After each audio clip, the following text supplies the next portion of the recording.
नमस्कार दोस्तों, online learning steno channel में आप सभी का स्वागत है। 120 शब्द प्रति मिनट की गति से संपादकीय डिक्टेशन स्टार्ट होगी 3 सेकंड बाद।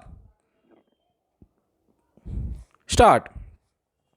सरकारें किसानों और किसानी की दशा सुधारने का दम तो खूब भरती हैं, मगर हकीकत यह है कि कृषि क्षेत्र की हालत दिन पर दिन दयनीय होती गई है। कुछ साल पहले तक किसानों की आत्महत्या को लेकर सरकारें विपक्ष के निशाने पर हुआ करती थी। उसके मद्देनज़र अनेक योजनाएं तैयार की गईं, जिनमें फसल बीमा, आसान शर्तों पर कृषि कर्ज आदि मुहैया कराने की व्यवस्था की गई, मगर उन योजनाओं का भी कोई लाभ नज़र नहीं आया। हालांकि कई साल से किसानों की खुदकुशी से जुड़े आंकड़े उजागर नहीं हो रहे थे, इसलिए कई लोगों को भ्रम था कि अब किसानों की आत्महत्या का सिलसिला रुक गया है, मगर हकीकत इसके उलट है। अभी लोकसभा में एक प्रश्न का लिखित जवाब देते हुए गृह राज्य मंत्री ने बताया कि पिछले 3 सालों में 17,000 किसानों ने खुदकुशी की। यह आंकड़ा राष्ट्रीय अपराध रिकॉर्ड ब्यूरो द्वारा दर्ज किया गया है। अपराध रिकॉर्ड ब्यूरो देश में दुर्घटना में होने वाली मौतों और खुदकुशी के मामलों का ब्यौरा दर्ज करता है, यानी उसने वही ब्यौरे दर्ज किए होंगे जो उसे देश के विभिन्न थानों से प्राप्त हुए होंगे। इसलिए इस आंकड़े को लेकर कुछ लोगों को संदेह भी हो सकता है। किसानों की हालत अब किसी से छिपी नहीं है। खेती किसानी चूंकि घाटे का सौदा होती गई है, इसलिए बहुत सारे किसान अब आजीविका के दूसरे साधनों की तलाश में गांवों से पलायन कर जाते हैं। पूरे देश में खेतिहर मजदूरों की संख्या लगातार चिंताजनक ढंग से कम हो रही है।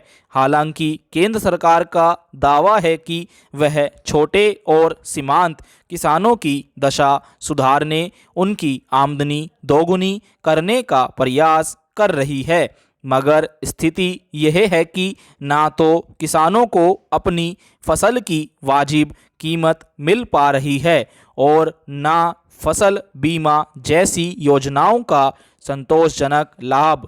यही वजह है कि किसान लंबे समय से न्यूनतम समर्थन मूल्य को लेकर कानून बनाने की मांग करते रहे हैं।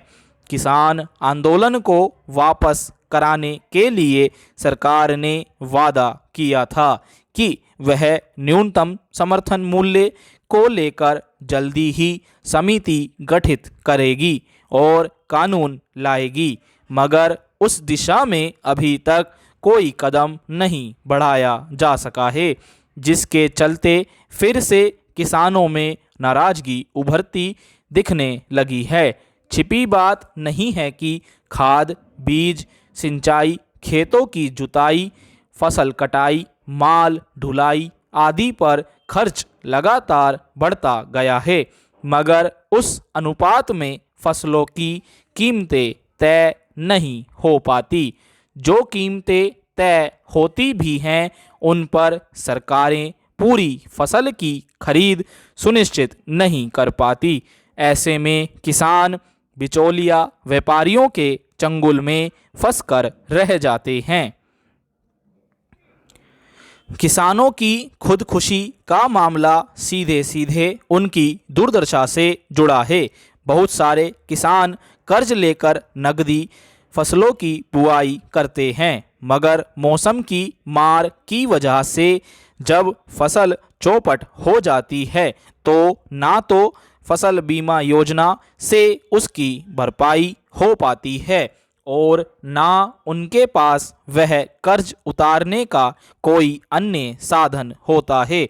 इस तरह कर्ज का बोझ बढ़ने से वे एक दिन जिंदगी से ही हार बैठते हैं।